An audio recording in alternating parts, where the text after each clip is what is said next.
नमस्कार, राम राम। आप देख रहे हैं ओम इंडियन ओम न्यूज़। आज आपको गोधाम पंथ मेले के बारे में पूरी जानकारी गुरुदेव से लेंगे। जी नमस्कार।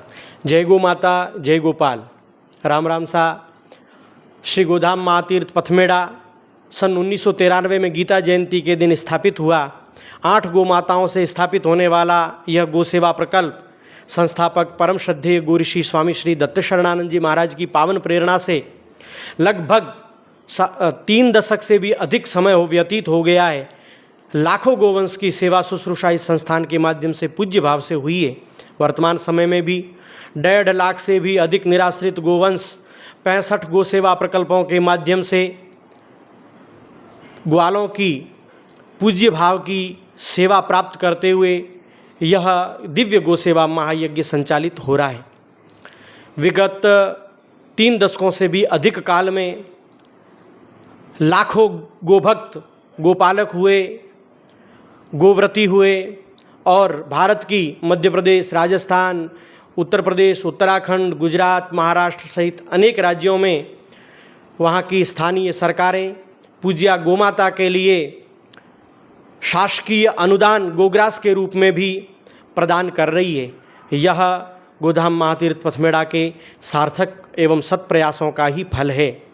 कहीं राज्य सरकारें 12 महीना कर रही है, कहीं 9 महीना कर रही है, कहीं 6 महीना कर रही है, परंतु समाज और शासन के सहयोग से पूरे भारतवर्ष में गोधाम महातीर्थ पथमेड़ा की प्रेरणा से गोभक्ति की ज्वाला हृदय में हम सब लोगों के हिलोरे ले रही है। निश्चित रूप से यह भारतवर्ष महान सौभाग्यशाली है कि सनातन धर्म की विरासत श्री गोधाम महातीर्थ पथमेड़ा हम लोगों के बीच में अवस्थित हैं और गोधाम पथमेड़ा में आप हम सब लोगों को गोसेवा करने का सौभाग्य प्राप्त हो रहा है।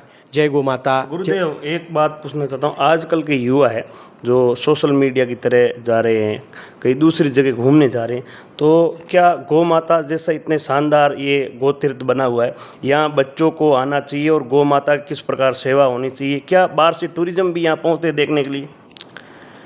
जो सनातन धर्मावलंबी हैं, जो श्रद्धावान लोग हैं, वे सब लोग दर्शनार्थ आते हैं। महीने में हजारों लोग दर्शन के लिए आते हैं।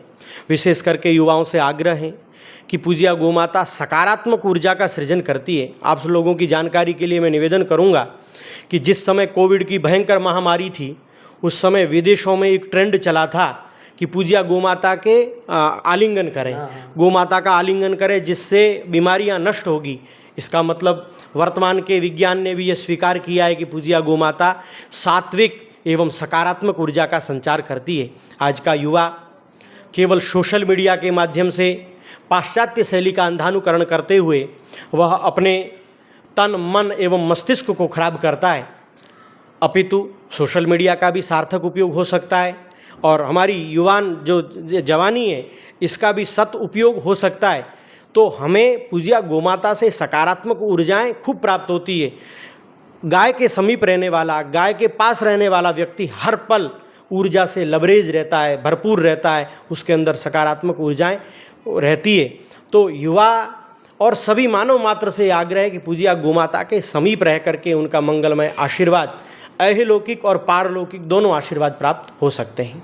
एक गुरुदेव हरियाणा का एक युवा है जो उसने पूरे देश में नहीं विदेश में भी चैलेंज किया है। वो गौ माता का दूध है वो सेवन करता है और 24 घंटा गौ माता के गोबर से स्नान करता है। उसने चैलेंज कर दिया कि गौ माता का गोबर, गोमूत्र और दूध सेवन करके मुझे यदि कोई भारत में ही नहीं विदेश में मुझे सपाटे में हरा सकता है।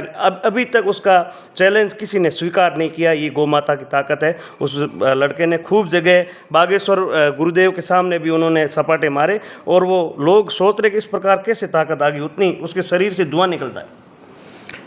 आप जो कह रहे हैं मेरी जानकारी में नहीं, परंतु मुझे बिना जानकारी के भी एकदम आत्मविश्वास है कि ये बात एकदम 100% नहीं 1000% खरी होगी। जो व्यक्ति गोव्रती होगा, जो गाय के समीप रहेगा, जो अपने भोजन में, औषधि में, उपासना में गाय के दूध, दही, गोबर, गोमूत्र, घी का उपयोग करेगा, वह निश्चित रूप से इस पृथ्वी पर रहते हुए भी सदैव गोलोक में रहता है। उसकी सात्विक ऊर्जा और अक्षय बल निश्चित रूप से जो गोभक्त होता है, जो गोसेवक होता है, उसकी तुलना किसी से हो ही नहीं सकती। आप जो कह रहे हैं उन्होंने चैलेंज दिया है, चैलेंज देने की भी ज़रूरत नहीं है उनको।